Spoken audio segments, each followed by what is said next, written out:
Alors, dans cet exercice, on nous parle d'une roue circulaire partagée en 12 cases, que j'ai représentée ici pour que ça soit plus simple. Et donc, une puce qui fait des sauts. Alors, sa première série de sauts, à la question petit a, c'est qu'elle part de la case 0 et elle saute de 2 cases à la fois. Donc 0, puis 2, puis 4, puis 6, puis 8, puis 10, avant de se retrouver sur la case 0. On voit qu'elle n'a pas touché toutes les cases, puisqu'elle ne peut à aucun moment, même si elle refait un tour, passer par la case 1. Donc, on va écrire ici le numéro des cases sur lesquelles elle est passée. Voilà. La puce va aller sur les cases 2, 4, 6, 8 et 10 avant de revenir à la case 0. Et elle n'aura donc pas touché toutes les cases. À la question petit b, on change le nombre de cases. Elle avance de 3 cases à la fois. Donc, on se remet sur la roue. 0, 3, 6, 9, avant de revenir au 0. Et là non plus, elle n'est passée ni par 1 ni par 2. Donc, elle n'a pas touché toutes les cases. Si elle avance de 3 cases, elle passera du 0 au 3, puis du 3 au 6 et au 9, avant de revenir au 0. Et même si elle fait un tour supplémentaire, elle ne passera jamais sur toutes les cases. Maintenant, on va regarder ce qui se passe avec 5 cases. Elle avance de 5 cases. Alors, 0, elle se retrouve sur le 5. Au saut d'après, elle se retrouve sur le 10. On va déjà écrire ça. Si elle avance de 5 cases, les cases touchées seront 0, 5 et 10. Alors, une fois qu'elle est au 10, il faut compter 5 cases. Donc, 1, 2, 3, 4, 5. On se retrouve sur le 3. 3 plus 5 égale 8. Donc, voilà les cases qui sont atteintes. Et on est déjà au deuxième tour. Et puis, troisième tour, elle est à 8. 5 cases de plus. Donc, 8 plus 5, ça ferait 13. Mais comme on s'arrête à 12, eh bien on se retrouve sur la case numéro 1. Je pense que vous avez compris le principe. Une fois qu'on est à 1, on ajoute 5 une fois, 5 deux fois. On se retrouve sur la 11. Et à ce moment-là, on n'a toujours pas fini puisque je rappelle que la fin, c'est revenir sur la case 0. On va à nouveau avancer de 5 cases pour se retrouver sur la case numéro 4. Case 4, puis case 9, puis case, on change de tour, case numéro 2, puis case numéro 7, et c'est à ce moment-là qu'on atteint à nouveau le 0. Donc, je reprends.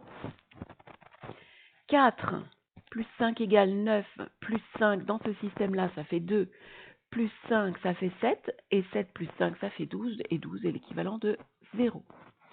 Et là, si on regarde bien, on a le 0, le 1, le 2, le 3, le 4, le 5, le 6, le 7, le 8, le 9, le 10 et le 11, on est bien passé par toutes les cases.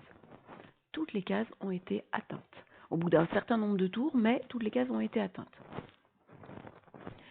Ensuite, on passe à 8 cases. Alors 8 cases, ça va être rapide.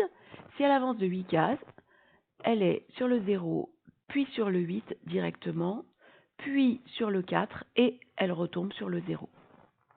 Donc là, la promenade s'arrête assez vite, mais la puce ne passe pas par toutes les cases. Elle ne passe pas sur toutes les cases, non, parce qu'il y a plein de cases qui sont jamais atteintes. Par exemple, la case numéro 5 n'est jamais atteinte.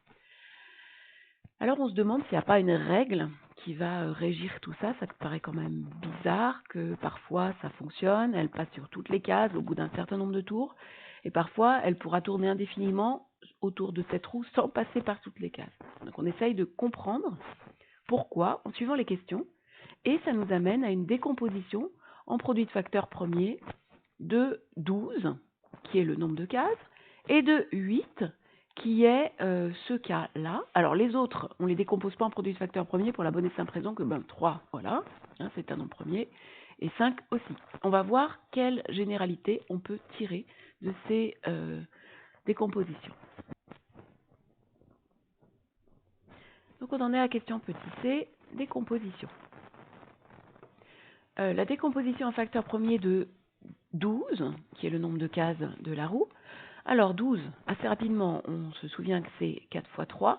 C'est peut-être pas la peine là de faire la décomposition avec le tracé, hein. On peut simplement réfléchir.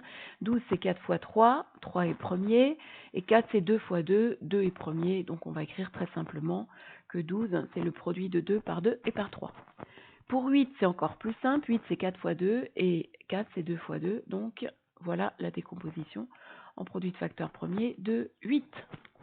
comme j'ai dit à l'instant, 3 est lui-même un facteur premier, donc il est sa propre décomposition, et il en est de même pour 5. Réfléchissons maintenant.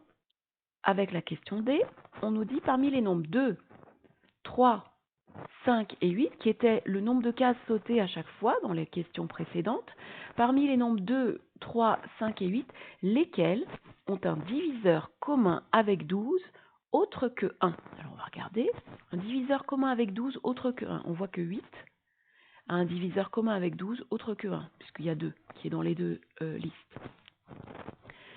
Si on prend 3, il est là, donc il a un diviseur commun autre que 1, puisqu'il y a 3, qui est diviseur à la fois de 12 et de 3. Et 2 a un diviseur commun avec 12, bien sûr, puisqu'il est présent dans sa décomposition. Quant à 5 c'est celui qui sort du lot. Et si on réfléchit un tout petit peu, on revient sur la page d'avant, qu'est-ce qu'on a dit à propos de 5 ? 5, c'est le seul nombre de cases qui nous permet de passer partout. Si elle avance de 5 cases, la puce passe sur toutes les cases. Et comme par hasard, 5, c'est le seul nombre qui n'a pas de diviseur commun avec 12. Donc on va rédiger. 2, 3 et 8 pour lesquels ça ne marchait pas, on ne passait pas sur toutes les cases, ont un diviseur commun avec 12 autre que 1. Donc pour 2 c'est lui-même, pour 3 c'est lui-même, et pour 8 c'est 2. 2 est le diviseur commun à 12 et à 8, et puis il y en a même un deuxième, il y a même 4. Et en revanche, 5 et 12 n'ont pas d'autre diviseur commun que 1. Alors ça en mathématiques, ça porte un nom, une petite nouvelle notion que vous pouvez noter en rouge sur votre cahier. On dit que 5 et 12 sont premiers entre eux.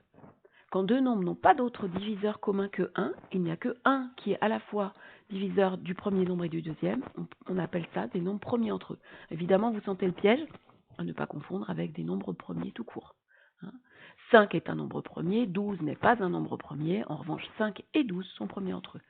On aura l'occasion de revoir ça en classe de 3e.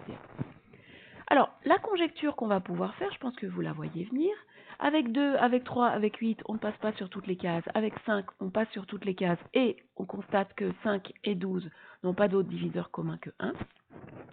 En fait, on peut se dire que il semble que, pour que la puce touche toutes les cases, elles doivent avancer d'un nombre de cases, avec un S que vous rajouterez, qui n'est pas de diviseur commun autre que 1 avec 12.